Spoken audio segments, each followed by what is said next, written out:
私流のそうめんつゆの作り方と驚きの野菜の使い方でとっても涼しげな冷やしそうめんをご紹介します。皆さんこんにちは。ハッピーベジスープは皆様に野菜をたっぷりとっていただきたいと思っていろんなスープをご紹介していますが、もう一つお伝えしたいのが和風だしです。お吸い物だったりうどんつゆだったり、今日は何よりまず最初に覚えていただきたい夏に重宝するそうめんつゆです。長年作り続けてこのやり方が一番簡単で美味しいと自信を持って言えます。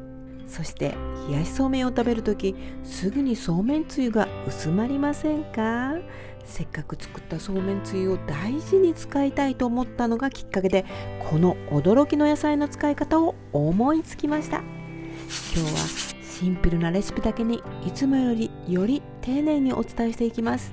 ぜひ最後までご覧ください。では作っていきましょう。まずそうめんつゆからです。本みりん 50ml で作っていきますね。2人家族ならこの量で、4人家族なら倍量で作ればいいと思います。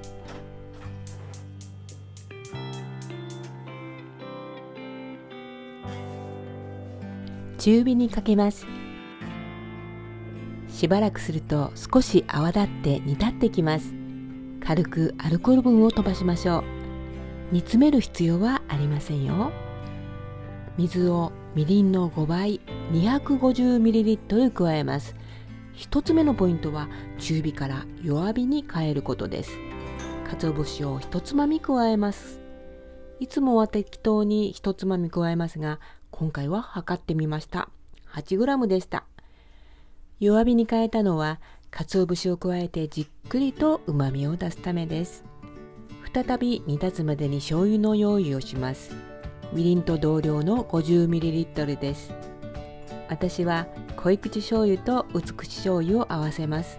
関西にお住まいでない方は薄口醤油の使い方が慣れてないかもしれませんので、濃い口醤油 50ml でもいいと思います。関西人の私にとっては濃い口で醤油の旨味を感じ、薄口で素材の美味しさを壊さないめんつゆになると思っています。濃い口醤油 30ml、薄口醤油 20ml くらいで 50ml にしています。かつおを加えて再び煮立ってきたら醤油を加えます。かつおと一緒に醤油を加えてしまうと醤油に塩分があるので浸透圧の関係でかつおの旨味が出にくいように思います。醤油を加えてからはぐらぐらと煮ません。醤油の香りが飛んでしまうからです。再び煮立ってきました。ここで火を止めます。15分ほど置いてこせばめんつゆの出来上がりです。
市販のめんつゆをお使いの方も多いと思います。